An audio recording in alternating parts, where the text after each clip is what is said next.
할렐루야, 아멘. 호세아 선지는 아모스 선지자와 같은 시대에 일한 선지자입니다. 그런데 호세아 선지는 아모스 선지와는 성격이나 기질, 분위기가 상당히 다릅니다. 왜냐하면 아모스 선지는 정의를 호소하는 선지자였지만 호세아는 사랑을 외치는 선지자였기 때문에 그렇습니다. 뿐만 아니라 호세아는 엄난한 자기의 아내와 백성을 설득하려고 수고했던 사랑의 선지자였습니다. 그런데 오늘날 신앙생활하는 성도들의 신앙의 패턴도 서로 다름을 많이 보게 되죠. 어떤 사람은 하나님의 정의와 심판을 아주 크나크게 강조한 사람이 있습니다. 또 어떤 사람은 하나님의 넓고 크고 높은 사랑만을 강조하기도 합니다. 또한 어떤 사람들은 성도들의 세상적이고 물질적인 욕구에 아부하지요. 그래서 믿으면 잘 되고 기도하면 응답되고 잘 되고 복 주고 잘 되고 복 주고 이런 것만 외치는 사람들도 있죠. 또 어떤 사람들은 맨날 구원 타령만 합니다. 구원 10원은 안 되고 9원밖에 안 된다. 그래서 구원 타령만 하는 사람들도 있죠. 그런데 이런 사람들이 결국에 보면 구원파와 비슷한 사람으로 변하게 되죠. 또 어떤 사람은 맨날 신비주의를 주장합니다. 그래서 기도하면 병자는 반드시 나아야 되지 안 났으면 안 되고, 내가 꿈을 꾸다가 성령을 봤는데 구름같이 나타났다는 등 용같이 나타났다는 등 하나님의 말씀의 본질을 알지 못하게 가로막는 이런 사람들도 있습니다. 그래서 성도는 어떤 목회자를 만나느냐에 따라서 자기의 신앙의 길을 걸어갈 수 있는 하나의 발판이 되어지기도 해요. 그래서 성도의 신앙은 한쪽으로만 치우쳐서는 안 된다라는 진리입니다. 왜냐하면 하나님은 공의도 있지만 사랑도 가지고 계시기 때문에 그래요. 그러나 오직 사랑만을 강조하게 되어지게 되면 성도들이 방자하게 됩니다. 언젠가 제가 말씀을 드렸죠. 한국에서 제가 목회를 할 때에 작은 목자 훈련이라는, 그리고 사랑의 교회에서는 목회자 훈련, 이 지도자 훈련들을요 정말로 빡세게 오랫동안 했습니다.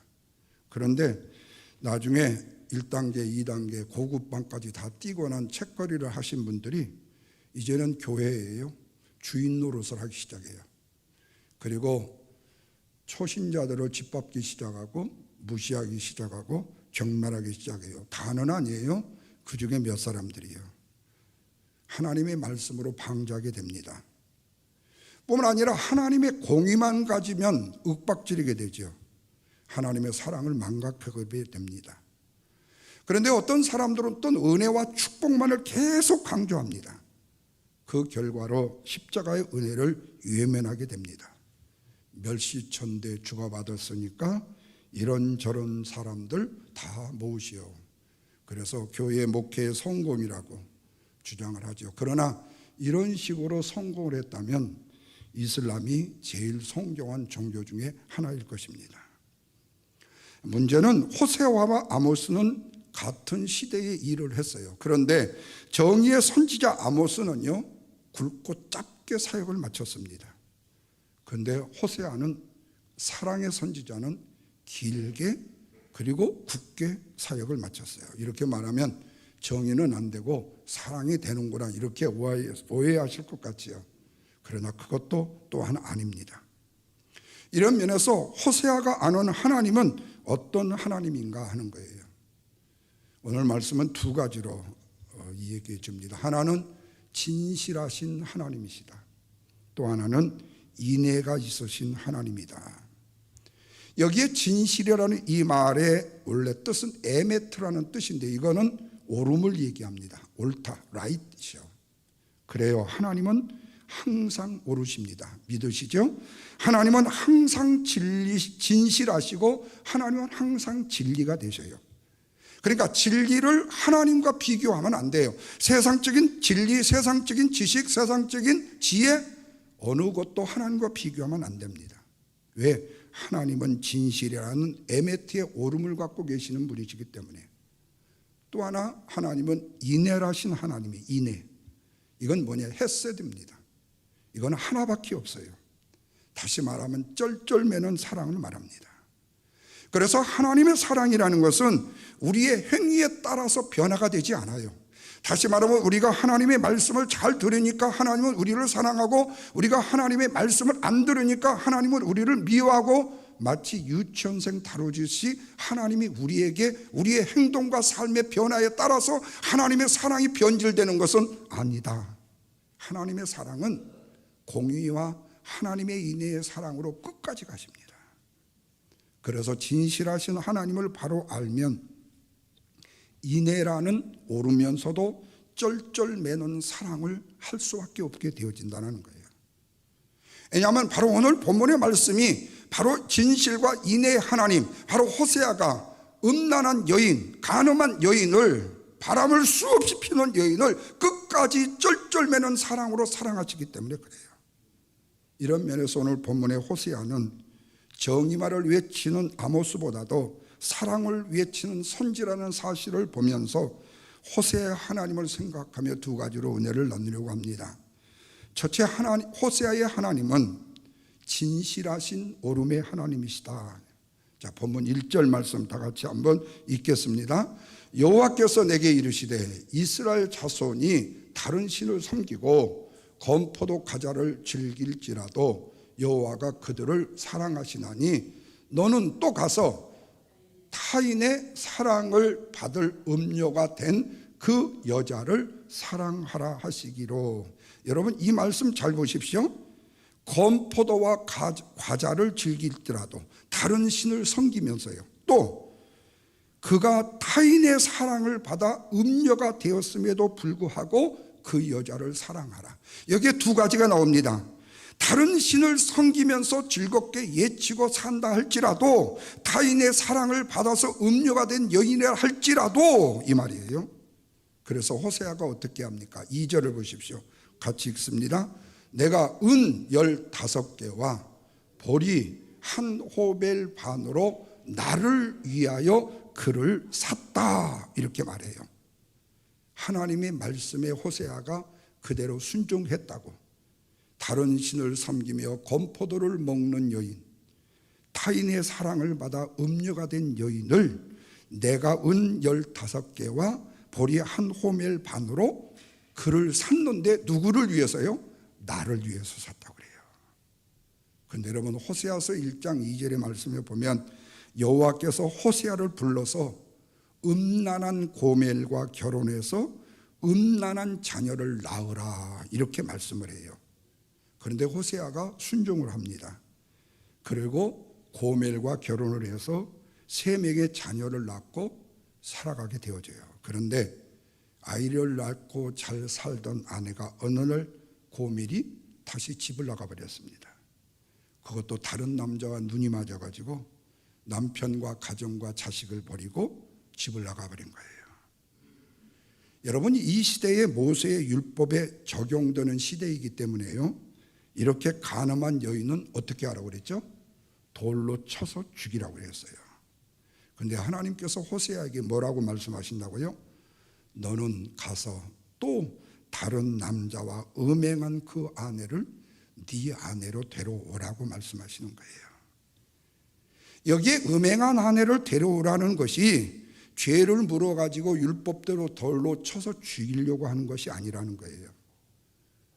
음행한 아내를 다시 데려다가 다시 사랑하라고 말씀하신다는 겁니다.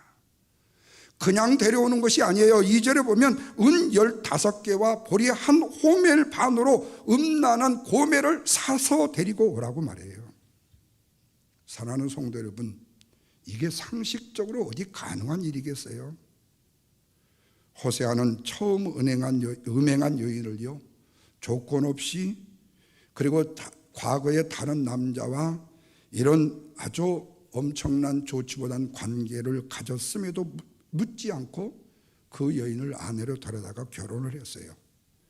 그런데 결혼한 이후에 첫째 빼고는요, 둘째, 셋째가 모두 다 다른 남자와 음행을 한 결과로 인해서 낳은 자식들이에요. 그런데도 호세아는 지금 결혼 생활을 하는데 여기까지도 용서하기가 어려운데 또다시 오늘 말씀에 보면은 다른 남자와 음행을 해서 집을 나가버렸다면 남자분들 아버지 날에 어떻게 하시겠어요? 예. 그것도 다른 남자에게 돈을 지불하고 다시 사서 데리고 올 정도로 사랑할 수 있다라면 어떤 남자가 보통 마음을 가지고 할 수 있는 일이겠냐 그 말이에요. 그런데 하나님은 호세아에게 그렇게 하라고 말씀하시는 겁니다.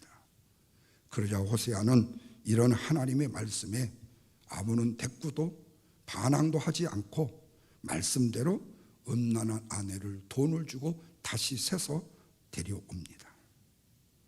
그렇다면 하나님께서는 왜 호세아에게 이 음란한 여인을 다시 데리고 와서 사랑하라고 하는가? 그것은 진실하신 오름의 하나님이 어떤 분인가를 호세아를 통해서 이스라엘 백성들에게 보여주기 위해서요. 그러나 문제는 뭐예요? 하나님은 왜 고멜이 다른 남자를 만나서 애를 낳고 또 다른 남자를 만나서 집을 나가는 음란한 고멜인데 지속적으로 호세아의 체면도 있고 호세아의 인격도 있을 텐데 그걸 생각하지 않고 고멜을 끝까지 사랑하라고 하는가 그예요. 그것은 바로 고멜이 이스라엘 백성들이기 때문에 그렇습니다. 오늘 우리들이 음란하다고 욕하는 고멜과 같은 음란한 여인 같은 이스라엘 백성들을 우리 하나님은 진실과 오름으로 사랑하시는 하나님의 사랑을 끝없이 그들에게 보여주기 위해서. 그런데 오늘날 우리 역시 이스라엘 백성들처럼 여호와 하나님의 이런 큰 사랑을 받은 자들이라는 거예요. 그럼에도 호세아 선지가 음란한 아내를 돈 주고 다시 데리고 와서 하는 말이 뭐라고 말하는가? 3절 말씀을 보십시오. 뭐라고 그랬죠? 그에게 이르기를 너는 많은 날 동안에 나와 함께 지내자, 음행하지 말자, 다른 남자를 뭐하죠? 따르지 말자, 나도 너에게 그렇게 하겠노라. 여러분이 이 말씀을 호세아가 음행한 여인 고멜에게 한 말씀으로 생각하지 마십시오. 하나님이 바로 이스라엘 백성들에게 오늘날 배신을 밥 먹듯이 하는 오늘 우리에게, 내가 조금 좋으면 하나님 앞에 기도하고 하나님 할렐루야 하다가 내가 좀 어렵고 힘든 일 당하면 하나님이 어디 있어? 하나님 나 기도할 필요 없어. 나 교회 안 나가. 나 예수 안 믿어. 나 하나님 안 믿을 거야. 하나님이 어디 있냐고 욕하는 오늘 우리와 같은 사람들과 많은 날을 함께 지내는데 제발 나를 버리지 말아달라는 거예요. 다른 신을 따르지 말라는 거예요.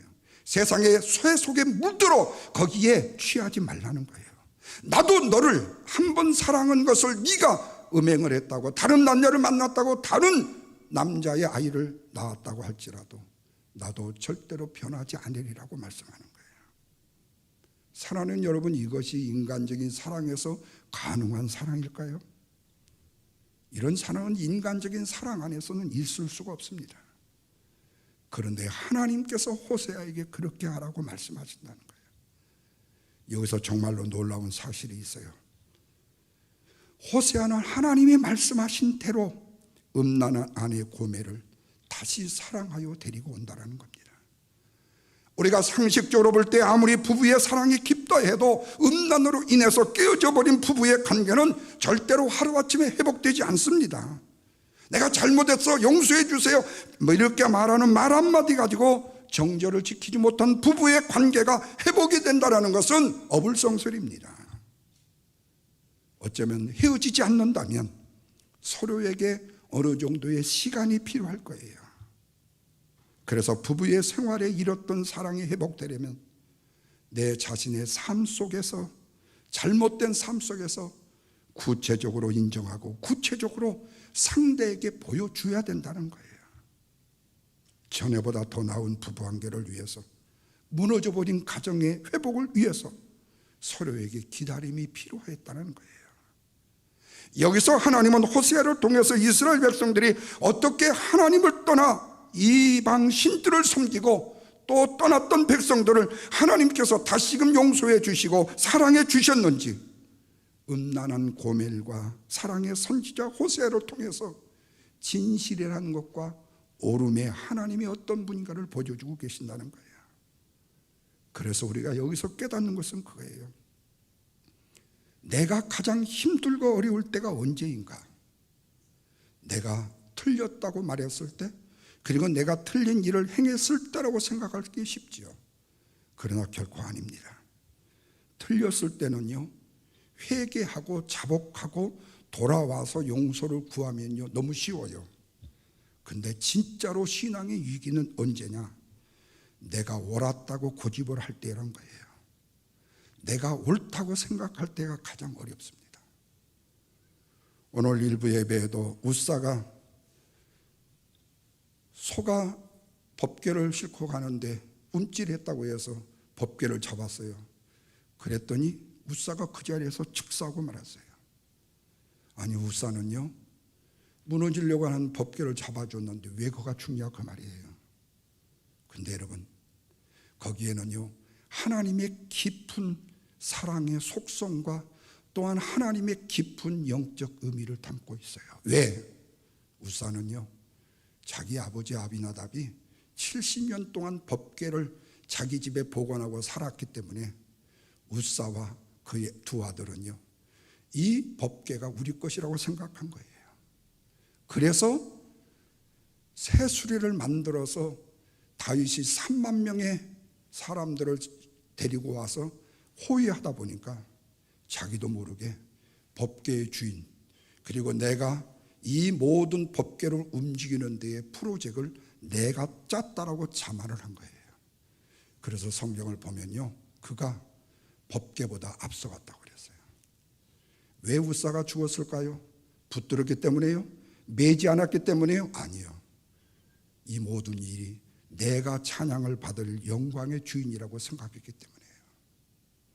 바로 그렇습니다. 왜 음행한 여자를 호세아에게 사랑하라고 말한가? 그것은 하나님이 내가 너 호세아도 이렇게 사랑했잖아. 그렇다면 너 호세아, 너는 고멜 같은 여인을 네가 버려서 안 돼. 너도 그 사랑을 입었다면 너 또한 그런 여인도 사랑해야 되는 거 아니야? 내가 진실과 오름의 하나님의 모습을 너에게 보여줬잖아. 근데 만약에 여기서 호세아가 하나님 저보고 이런 여인을 사랑하라고요? 하나님 그렇게 말씀하시면 안 되잖아요. 성경에는 돌로 쳐서 죽이라고 했잖아요. 이렇게 만약에 호세아가 자신의 생각이 옳다고 하나님의 말씀을 가지고 따졌다면 어떻게 됐을까요? 뿐만 아니라 고멜이란 여인, 그리고 이스라엘 백성들이 자기 자신은 이 남자 저 남자 다 만나고 이신 저신 다 섬겨놓고 우리가 풍족하게 살기 위해서 이방신을 섬겼고 태양신을 섬겼고 풍요로운 신이라고 그래서 태양신을 가나안 땅에 섬겼는데 이것이 내가 옳다고 생각한다면 어떻게 되겠냐 그 말이에요. 바로 인간적으로 옳다는 것의 함정이 바로 여기에 있습니다. 대부분이 내가 옳다고 생각하면 할수록 상대는 틀린 것으로 만들어버리는 속성이 있다는 거예요. 그런데 하나님은 진실하다고 그래요. 가장 옳음도 진리의 하나님이시라고 말씀해요. 이분이 내가 옳다고 말하는 바리새인들, 이분이 옳다고 말하는 이스라엘 백성들 같은 고멜과 같이 음란한 이스라엘 백성들을 당신의 옳음을 가지고 진실을 가지고 사랑하신다는 거예요. 그래서 이 오름의 축복을 누리며 살라는 것입니다. 사랑하는 성도 여러분, 우리는 작은 사랑의 경험을 가지고요, 작은 지식을 가지고요, 하나님을 진실로 사랑했고 진실로 위한다고 말하면 안 된다는 거예요. 내가 주를 위해서, 교회를 위해서 뭔가 조그마한 일들 다른 사람보다 좀 더 많이 했다고 해서 내가 자만해서 내가 교회의 주인이 되고 내가 이 일의 주인공이 되었다고 착각하면 안 된다는 거예요. 왜? 그것은 하나님이 받으셔야 될 영광의 찬양을 내가 가로챌 수 있기 때문에.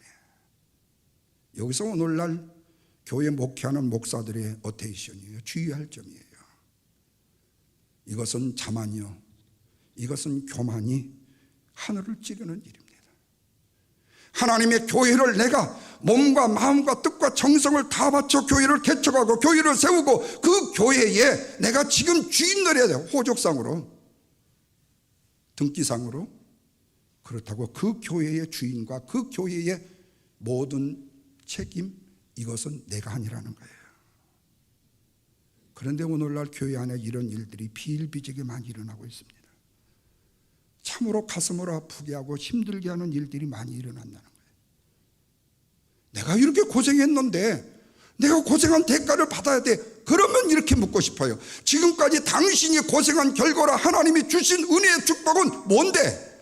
그러면은 하나님이 주신 축복을 외면하고 네가 이 땅덩어리, 이 집덩어리 팔아서 네가 취한 몇 천만 원 매덕이 당신의 축복이라고 생각하고 그대로 끝낼 거야? 그리고 당신은 영원한 지옥불에 들어갈 거야? 라고 묻는다면 우리가 무슨 대답을 하냐 그 말이에요.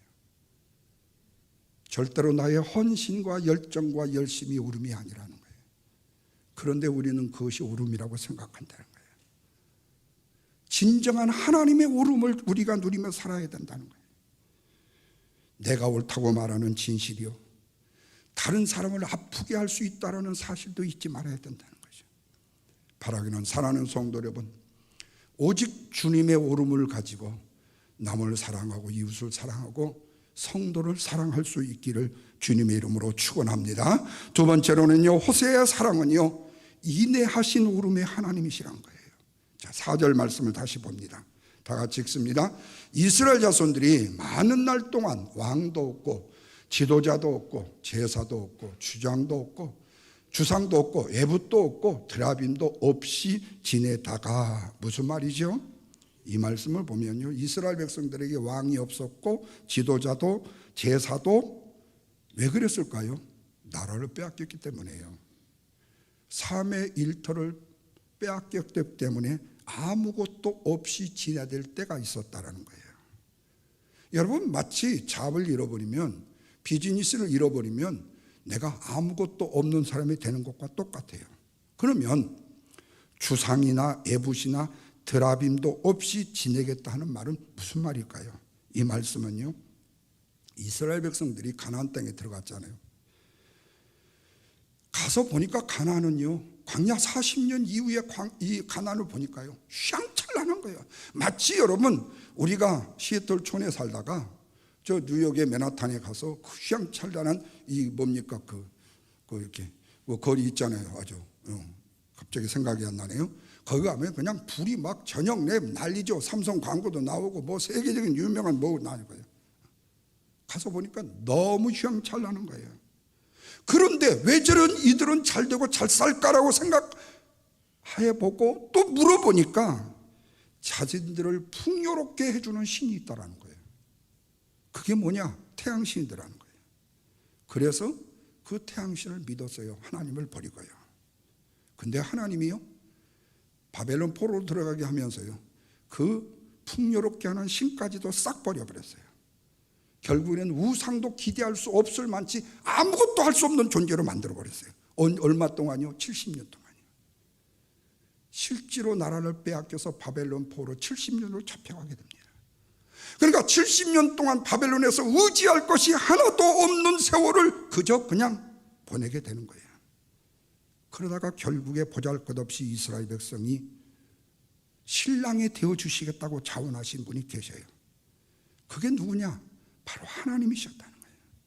하나님이 진정한 사랑으로 다시 느낄 수 있는 시간의 기회를 하나님께서 드라빔도 없이, 목상도 없이, 하나님도 없이, 제사도 없이 그 무언의 시간을 통해서 하나님이 신랑이 되어주신다라는 사랑의 하나님을 느끼게 되는 시간의 기회를 주셨다는 거예요. 이 기간이 결코 헛된 세월이 아니었다라는 거죠. 이것이 이스라엘 백성들에게 인애와 오름의 하나님이라는 사실을 호세아서 2장 19절과 20절에서 이렇게 말합니다. 내가 너에게 장가를 들어 살되 영원히 살되 공의와 정의와 은총과 긍휼히 여김으로 내가 장가를 들어 진심으로 내게 장가를 들리니 내가 여호와임을 알리라. 여호와 하나님이요, 신랑이 되셔서요, 이스라엘 백성들한테 장가를 가시겠대요. 그리고 이스라엘 백성들로 하여금 하나님을 남편이라고 부르게 하겠다는 거예요. 이 말씀은 뭐예요? 죄송한 표현이에요. 창녀가 되어버린 이스라엘 백성들에게 다시 저들을 인도해서 마치 처음 결혼한 신혼부부처럼 혼인 예식을 하나님이 다시 올리시겠다고 말씀하시는 거예요. 악을 골짜기의 문을 소망의 문으로 변화시켜 주시겠다는 거예요. 지금 빈부와 어렵고 힘든 이 삶 속에서 풍요함으로 회복해 주실 것이라고 말씀한다는 거예요. 그런데 보십시오. 저들이 바로 회복이 되었습니까? 아니잖아요. 이런 약속이 있음에도 불구하고 이스라엘 백성들은 70년 포로로 잡혀가게 되잖아요. 그래서 하나님께서 호세아에게 오늘 본문 마지막 5절에서 이렇게 말씀해 줘요. 다 같이 읽습니다. 5절이요.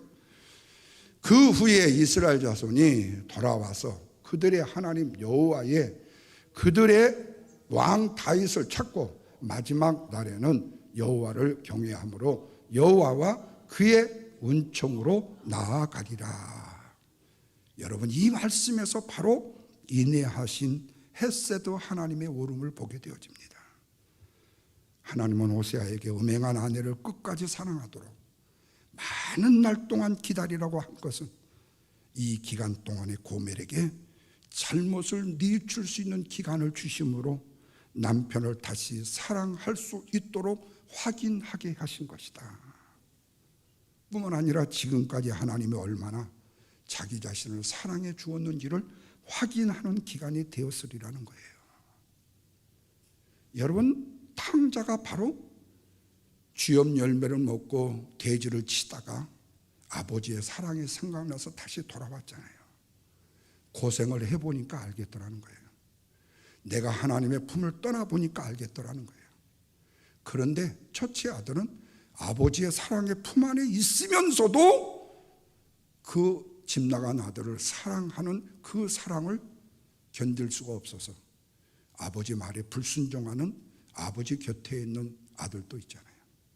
다시 말하면 지금 오름을 행하고 있는, 인간적인 오름을 행하고 있는 큰아들은요, 자신은 지금 옳아요. 그러니까 둘째, 지금 다시 돌아와도 아버지 용서해 주지 마세요. 어떻게 그 아들이 아버지한테 했어요? 자기 재산 떼어달라고 얼마나 땡깡을 놓고 얼마나 울고불고 했어요. 그래서 억지로 띄워주셨잖아요. 그런데 그가 다 망해갖고 왔다고 다시 그 아들을 품어줘요? 그러면 나는 집에서 아버지의 말을 들었던 나는 어쩌라고요? 이게 바로 큰아들의 오름입니다. 오늘날 이 오름의 큰아들들이요, 교회 안에 우리의 신앙생활에 얼마나 많은지 모른다. 오늘 내 마음속에 그 큰아들의 그 오름이요, 불쑥불쑥 튀어나올 때가 얼마나 많은지 모른다는 거예요. 오늘날 세상을 살아가는 우리에게도 마찬가지 의미죠. 하나님보다는 세상의 눈에 보이기 때문에 세상의 가치를 따라 살아온 우리들의 모습들이 너무 많잖아요.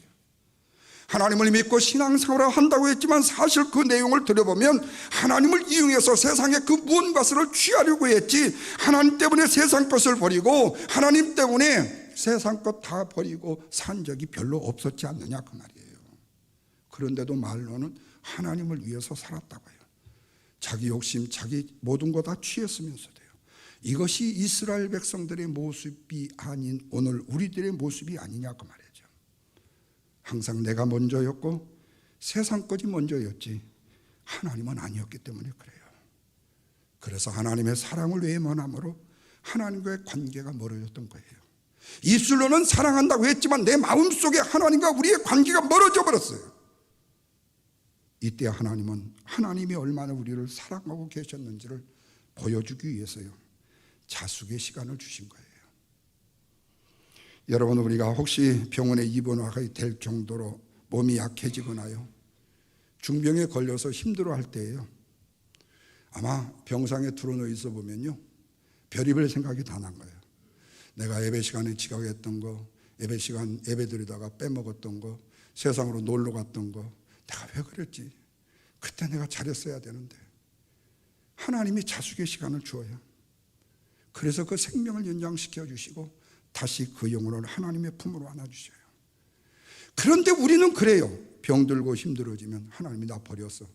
내가 그때 못된 짓 했더니 하나님이 나를 버리셨나 봐. 그것은 당신의 생각이고 하나님은 지금껏 한 번도 당신을 실망시킨 적이 없다고 말해요. 한 번도 버리신 적이 없다는 거예요. 잠시 거두었을 뿐이에요.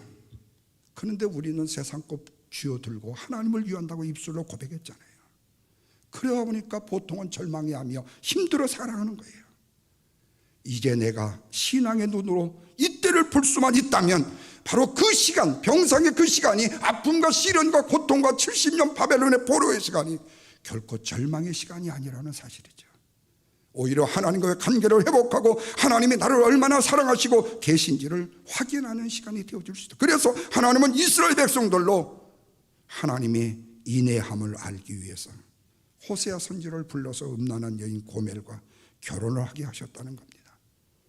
그런데도 이스라엘 백성들은 하나님을 버리고요, 필요한 것을 공급해 준다라고 믿는 이방신들에게요 귀한 건포도까지 바치면서 섬기며 의지하다라는 겁니다. 광야 40년 생활하다 보니까 너무 많은 고생을 했어요. 비옥한 가나안 땅에 들어가다 보니까 너무 좋았던 거예요. 그래서 이스라엘 백성들은 하나님을 버리고 가나안 땅에 남아있는 원주민들이 섬기는 이방신, 풍요로운 신으로 믿고 그를 의지했던 거예요. 그로 인하여 이방신을 섬기는 원주민들의 생활 방식과 사고 방식에 그만 자기도 모르게 동화가 되어지고 말았다는 사실입니다. 근데 하나님께서는 이러한 음란의 생활을 통해서요, 고매를 통해서요, 이스라엘 백성들의 영적인 상태를 똑바로 보게 하셨다는 거예요. 여러분, 저도 마찬가지예요. 만약에 제가 은퇴를 하고요, 영적인 부분에 내가 관리를 하지 못하고 세상 사람들과 같이 있고 또 그들에게 내가 영적인 본연을 보이지 못하고 내가 그들과 함께 동화되어 함께 살아간다면요, 내가 외로움과 내 힘듦을 내가 달래기 위해서요, 그렇다면 나는요, 하나님의 말씀 앞에 굳건하게 섰던 나의 영적인 것을 잃어버리고요, 세상적으로 자꾸 퇴락해 갈 거예요. 왜요? 나와 같이 지내는 시간이 세상이 더 많아지고 하나님이 더 적어지기 때문에. 그래서 여러분, 실제로 정말로 자기 자신의 관리는요, 내 자신의 영적 성장을 위해서 새벽을 깨워 기도하고 예배하고 말씀을 준비하고 정말로 바쁘고 힘든 그 시간이 아니라, 그때는요 무장이 쉬워요. 그런데 이것이 다 해체되고 나를 놓았을 때예요.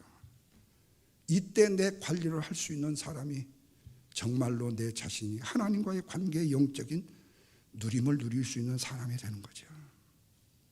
하나님은 이스라엘 백성들에게 그런 구원의 길을 주셨어요. 음란한 여인 고멜을 죽이지 않고 데려다가 인내하라고 말씀하셨듯이 우리도 이스라엘 백성들과 같고 음란한 여인과 같은데도 하나님은 심판으로 멸하지 아니하시고 구원해 주신 것이죠. 그것도 그냥이 아니에요.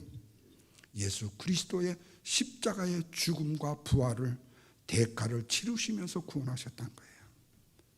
사랑하는 성도 여러분, 결론입니다. 우리가 신앙생활에 있어서는요, 하나님의 진실과 인내는요 같이 가야 하는 거예요. 그래야만이 내 마음속에 쩔쩔 매는 옳은 사랑을 다른 사람에게 베풀 수가 있는 겁니다. 당당한 사랑이 아니에요. 쩔쩔 매는 사랑.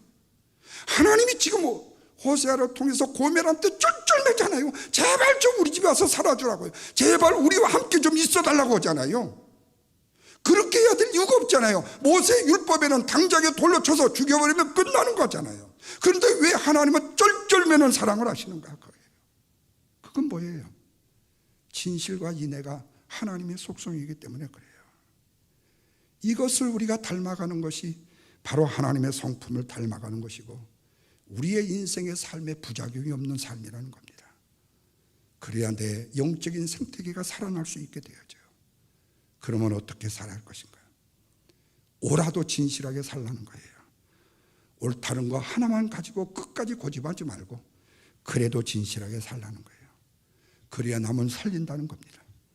또한 옳아도 참고 살아야 된다는 겁니다. 그래야 생명의 꽃을 피운다는 사실이에요. 그리고 옳지만은 그래도 희생하라는 거예요. 앞장선 사람이 희생하지 않으면요, 부대 앞으로 갓! 그리고 자기는 뒤에서 폭탄 떨어지면 요리 피고 저리 피우는 지도자는요 절대로 병사들이 따라주지 않습니다.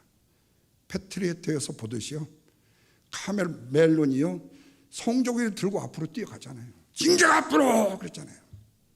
자기가 총알바지가 되어요. 끝까지 이 모습이 주님을 향한 우리의 모습이 아니어야 될까요? 그러면요 반드시 구원의 감격이 있는 장소로 변화된다는 사실이에요. 성도를 변화시키기 위해서 성경 공부를 해야 되고 기도 훈련을 시켜야 되고 다 좋아요. 그런데 여러분 그것은 수십 년을 수백 시간을요 훈련으로 사람이 변화되는 것은 결코 아니에요. 하나님의 사랑으로 만져주셔야 되고요. 그 마음에 감동을 주셔야 되고요. 그래야 그 영혼이 변화되더라고요. 저도 목회 40년 동안 몸부림을 쳐봤습니다. 이 성도가 이렇게 하면 변화되지 않을까? 이렇게 하면 변화되지 않을까? 근데요 날씬해요. 오직 하나님의 사랑과 은혜를 느끼는 길밖에 없더라고요. 그 사랑과 그 은혜를 느끼면요 그 마음의 변화가 일어나기 시작하더라고요. 우리가 남을 위해 살아야 됩니다. 그러나 내 자신의 형통밖에 바랄 것이 없는 인생은 너무 고집하며 살지 말라는 거예요. 그것은 생각이 있는 인생의 삶을 사는 것이 아니고 생명의 삶을 사는 것이 아니고 허망한 인생이고 잘못된 인생이기 때문에 그렇습니다. 죄송한 표현이에요. 그저 먹고 사는 생존의 삶일 뿐이라는 겁니다. 이런 인생이 복되게 끝나겠어요? 험하게 끝나는 인생이 되어지고 말 것입니다. 오늘 아침에 제가 이전에 전도사 때 모셨던 목사님께서 저한테 해피 파더스 데이라고 카톡을 보내주셨어요. 항상 저한테 먼저 보내주셔서 제가 굉장히 민망하고 미안한 마음이었어요. 그래서 제가 자랑 좀 했어요. 우리 어제 잘 보냈다고요. 그랬더니 그분이 저에게 하시는 말씀이에요. 목사님 젊어서 고생 많이 하시더니 정말로 노후에 하나님이 큰 축복을 많이 받네요. 제가 거의 답을 이렇게 했어요. 고생은 저만 했나요? 어느 누구도 저와 같은 목회 현장에 고생을 하지 않는 목회자가 어디 있겠어요? 그분의 결론은 그거였어요. 하나님이 목사님의 노후를 형통하고 편하게 해주실 거예요. 사랑하는 성도 여러분, 우리 허무한 것에 굴복하지 마십시다. 영광이 아닌 일에 우리의 인생을 낭비하지 말자고요. 옳지만요 쩔쩔매는 인생을 살자 그 말입니다. 그렇게 살면요 생명의 향기를 우리가 경험하게 되고요 구원받는 감격의 소리의 웃음소리를 듣게 될 것입니다.